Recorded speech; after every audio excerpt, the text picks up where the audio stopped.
Veynes est une commune française située dans le département des Hautes-Alpes, en région Provence-Alpes-Côte d'Azur. Ses habitants sont appelés les Veynois. La ville de Veynes est située sur la moyenne vallée du Petit Buëch, qui sépare d'Évoluy, des massifs de Céuse, Aujour et Saint-Génis, qui le prolongent au sud. Cette vallée forme un passage d'orientation, nord-est, sud-ouest, entre le bassin de Gap et la vallée du Buëch, et au-delà la vallée du Rhône, par le col de Cabre, ou la vallée de l'Aiguë. La vallée, en pente légère, à 1% en moyenne de la Roche des Arnaud, au confluent des deux Buëch, est propice aux cultures, mais menacée par les crues du Petit Buëch, et de ses affluents, le Béou, le Drzet, la Glaisette, tous de régime torrentiel.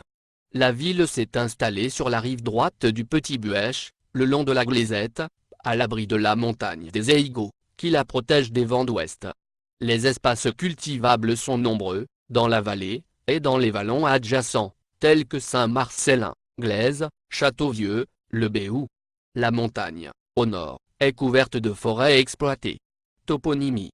On trouve le nom Venavella, en 739, sur la racine Vède, avec le suffixe ella, qui est un collectif. Le nom de Veynes provient du latin vedeneto, attesté en 1100, qui est construit sur la même racine pré-celtique Vède, auteur, que Vden et Vézénobre. Le nom de la localité est aussi attesté sous les formes Venetum, en 1135, Védené en 1140, Veynes en 1150, et enfin Veynes, dès 1516, dans le dictionnaire topographique du département des Hautes-Alpes. Ce toponyme semble signifier la colline inaccessible. Peut-être à cause de quelques roches, ou éboulis assez significatifs qui ont maintenant disparu, ont-ils imposé ce toponyme. De par sa situation géographique, Veynes a toujours été un lieu de passage. À l'époque romaine, Davianum était une étape sur la voie romaine qui, se séparant à Vapin Gap, de la grande voie domitienne, se scindait elle-même peu à l'ouest, pour joindre, d'une part, Die et Valence, et d'autre part, Vaison et Orange. Un chemin romain est toujours visible au-dessus de l'entrée de Veynes. Il occupe probablement le tracé de la voie qu'emprunta Jules César se rendant en Gaule. La première implantation du bourg, dans les années du Haut Moyen Âge, se fait sans doute autour du prieuré de Saint-Sauveur, attenant à l'église paroissiale. Le quartier du Reclus, aujourd'hui le sommet du bourg, garde la trace de ce premier emplacement sans doute fermé, aujourd'hui intégré dans la ville. Comme dans toute la Provence, les habitants s'installent ensuite sur des hauteurs. Le quartier de la Villette est clos de remparts, ouvert à l'est par la porte Aiguille-Barrière, à l'ouest par la porte Neuve. Le château Delphinal domine le village. Les co-seigneurs de Veynes ont en effet donné la seigneurie majeure au dauphin de Viennois. Veynes est terre allodiale, dépendant directement du dauphin qui cède, au gré de ses caprices et de ses dettes, la seigneurie majeure de Veynes, à ses créanciers, dont la famille de Poitiers. Le 17 novembre 1296, les Veynois obtiennent des co-seigneurs une charte communale, qui fixe leurs droits et obligations, comme le libre accès à l'eau, gratuité des ventes de grains, en sont deux acquis majeurs. Mais les Veynois n'exigent pas de liberté communale. Un autre conflit oppose la communauté, aux Chartreux de Durbon, qui contestent la propriété de biens communaux, la montagne de Tombarel, en 1322. Mais elle n'eut satisfaction qu'à la disparition de la Chartreuse à la Révolution, soit 4 siècles et demi plus tard. Au XIVe siècle, une communauté de Lombards se fixe dans le bourg et y ouvre un atelier de frappe des monnaies delphinales. Une communauté de Juifs s'y installe également. La bibliothèque municipale de Grenoble possède un manuscrit de 1345, contrat de fiançailles de Hanour et Rose de Veynes, un des très rares contrats de ce genre en Europe. La peste de 1345 provoque un mouvement de haine antisémite, et la communauté juive est exterminée à Serres. Au XVe siècle, les guerres d'Italie amènent des passages de troupes ruineux pour la population. Au XVIe siècle, le paysage urbain est modifié en profondeur. Les deux bourgs séparés par la Glaisette, le bourg neuf à l'est, et la Villette, fortifiée, à l'ouest, se rejoignent. Une rue est ouverte sous le rempart, la rue sous le Barry. C'est aujourd'hui la rue Jean Jaurès, axe principal de circulation dans la vieille ville. Des travaux, en 2010, ont permis de retrouver la vieille calade de cette rue. La bourgeoisie vennoise y édifie d'élégantes maisons, dont l'hôtel du Lion d'Or, orné de stucs. Sous le régime de Charles IX, les guerres de religion ont leur écho à Veynes. Le culte protestant a été autorisé dans la cité, le 22 février 1572, quelques mois avant le massacre de la Saint-Barthélemy, dans le château de la Villette. Bourgeoisie et noblesse rejoignent le camp réformé et de nombreuses escarmouches militaires se déroulèrent dans le bourg. La révocation de l'édit de Nantes, en 1685, entraîne l'émigration et l'exil d'une partie importante des Huguenots, qui se fixent à Genève, en Suisse, en Brandebourg, à Berlin, et en Hollande, y apportant leur savoir-faire, et vidant Veynes d'une population active.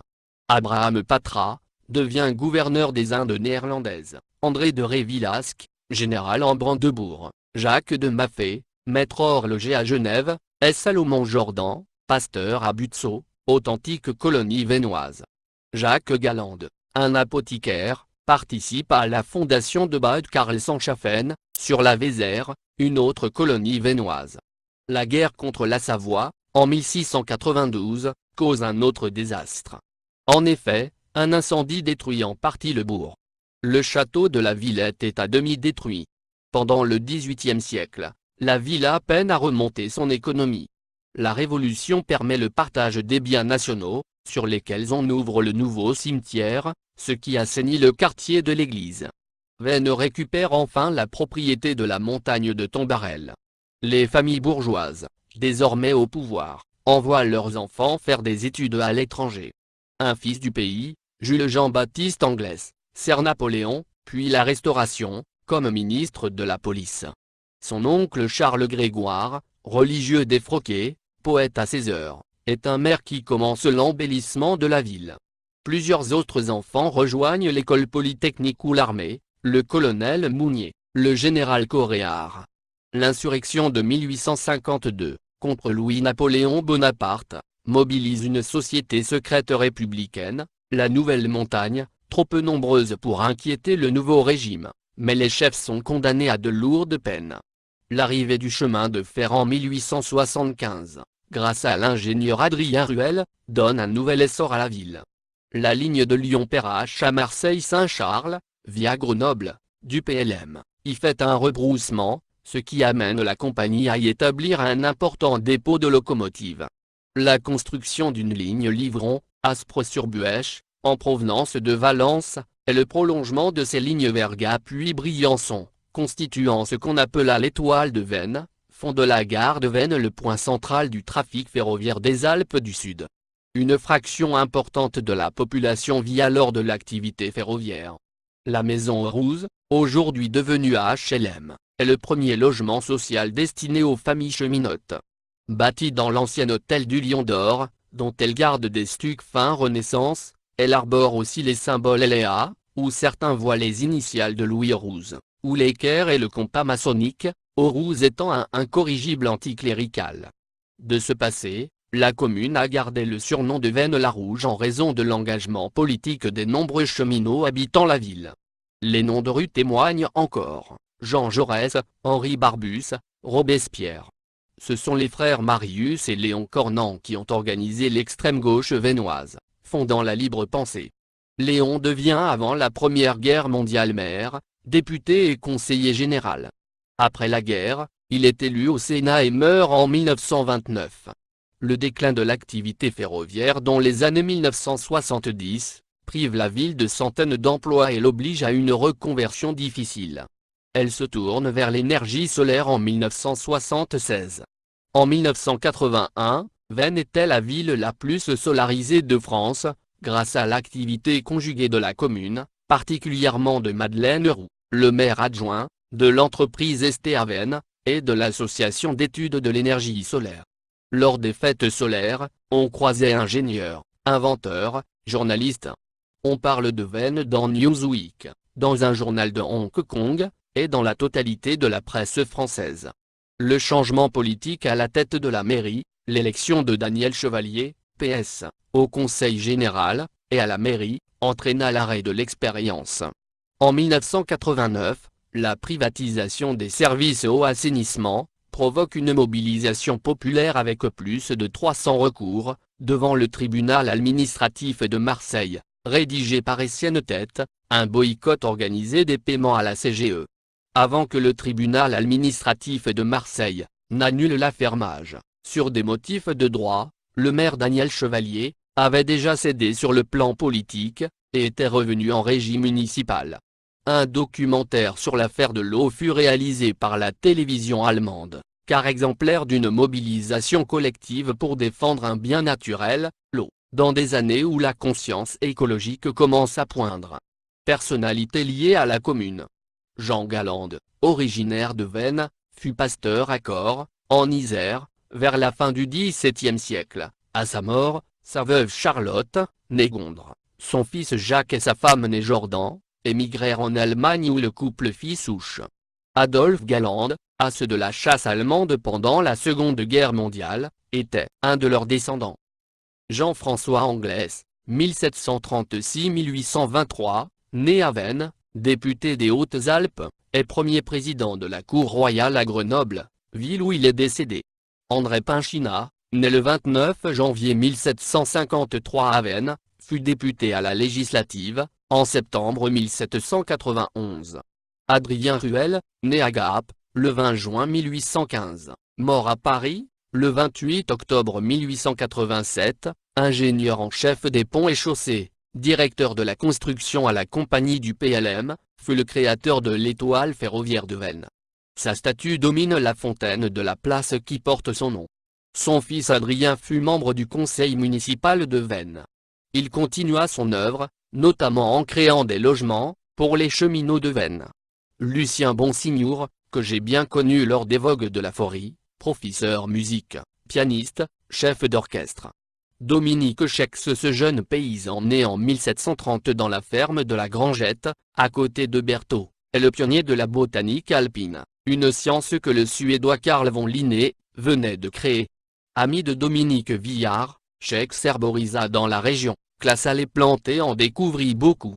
Ce curé des Lumières accueillit favorablement la Révolution et mourut au Beau, près de la Roche des Arnaud, en 1799. Dominique Chex est un scientifique reconnu dans le monde entier. Léon Cornan, figure de la vie politique locale, 1876-1929. Tout jeune, il a géré avec son frère Marius le Café du Peuple, rue Jean Jaurès, où se tenaient les réunions de l'extrême gauche, et qui accueillit Alexandre Zévaès, député de l'Isère, est aussi Jules Guesde. Homme politique d'exception, franc-maçon, volontiers anticlérical, militant acharné, Léon Cornan adhère au Parti radical. Il conquiert la mairie en 1912. Il sera aussi conseiller général, député des Hautes-Alpes puis sénateur. Et enfin, Charles Anglès 1753-1834, député des Hautes-Alpes, né et décédé à Veynes. Mes sources proviennent de Wikipedia.com.